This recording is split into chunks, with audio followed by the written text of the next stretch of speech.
we are joined by a great friend of ours, Senator Marsha Blackburn of Tennessee, my home state. And I love a tweet sent out this morning. Unfortunately, it's true that Senator Blackburn sent out that the jump in Halloween candy in Biden's economy, the prices, again, up 13% for Halloween candy.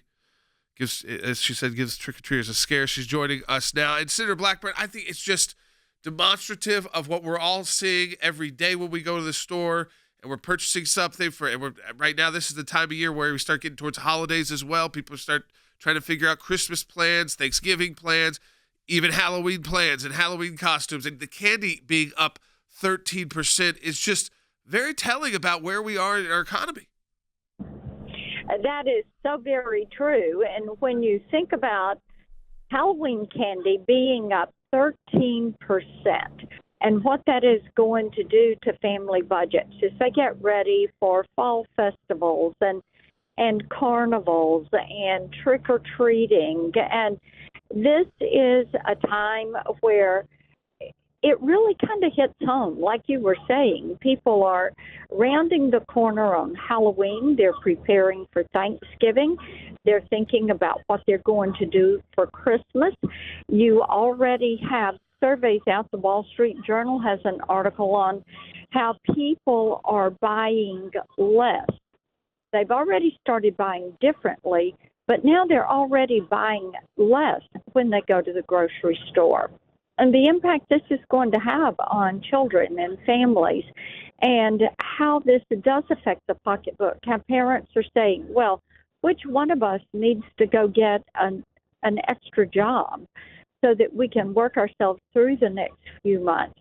Because when you look at the basket of goods that people buy and what they're spending their money on, in Tennessee, the average family is going to spend an extra $7,300 this year just to stay even where they were. That is no extra anything. And then you say, okay, you've still got the same amount of bills that you've got to pay, the mortgage, the car payment, the utilities, some of those have gone up. But then it's like you've got $7,300 less to pay that same group of bills. You know, Senator, this is Jay. It's interesting you say that because people that run businesses, and large and small, the problem is the cost of operating your business has also gone up, and I call it disproportionately. So when you've got individuals that are trying to, feed their family, like you said, I mean, my wife said yesterday that when she was at the grocery store, a bottle of ketchup was $8. Nothing against the ketchup, but I mean, it's just the prices have gone astronomical in Tennessee. Like you said, gas is now back over in a lot of places over $5 a gallon. So we know that there's problems here, but we need to talk solutions. People want to know what can be done in Washington to correct this. And part of that is getting control of the House and Senate so we can stop some of this madness. Well, you're right about that. And we've got 13 days to go before the midterm elections. And Republicans taking control of the House and Senate will help us to put a damper on this aggressive attitude that the Biden administration has when it comes to running up the cost of everything.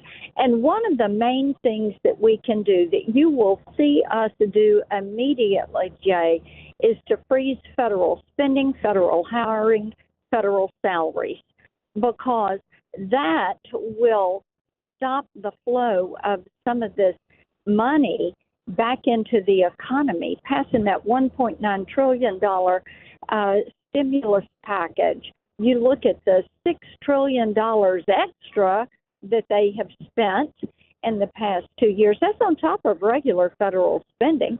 And you even have states now like California that are sending out another round of unemployment checks. We need people back to work. We need the federal government to rein in its spending. We need to move back to producing energy domestically so that we once again become energy independent, energy dominant, and stop relying on dictators for the oil and gas that we need.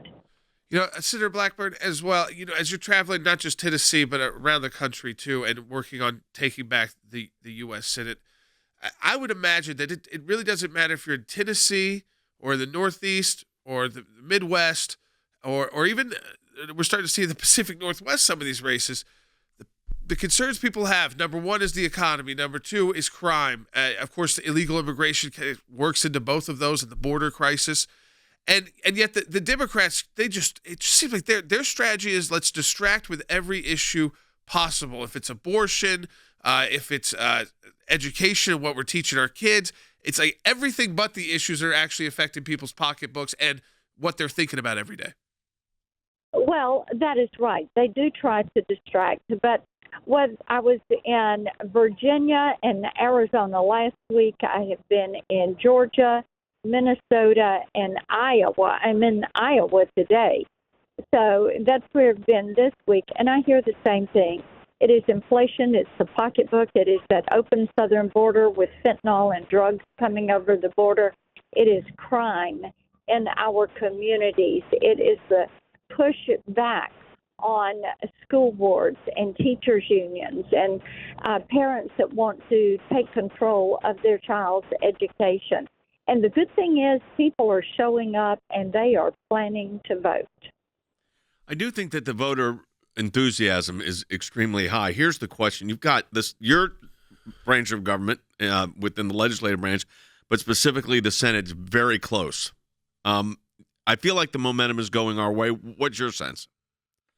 I think it is going our way. When you look at how close some of these races are that were not supposed to be close, Tiffany Smiley and Leora Levy. Tiffany's in Washington State. Leora is up in Connecticut. They're both at about 2, 3, 4 points from their competitor. You've got Laxalt ahead in Nevada. You've got in Arizona with Blake Masters has tied up that race with Mark Kelly. You've got Kerry Lake that's going to win that gubernatorial race. We're going to win Missouri. We're going to win Ohio. After last night's debate in Pennsylvania, Dr. Oz is going to win that Pennsylvania race. We're going to win North Carolina. Joe O'Dea has managed to tie up that Senate race out in Colorado. Georgia. The enthusiasm for Herschel Walker has been tremendous. For your listeners in Georgia, I don't know of many people in Georgia that agree with Chuck Schumer 96% of the time, that agree with Joe Biden 96% of the time. But Raphael Warnock is voting with Joe Biden 96% of the time. Senator Blackburn, we appreciate it as always. You're a good friend of ours and do great representing all of us. We appreciate it so much. Great insight. Thank you, Senator Blackburn.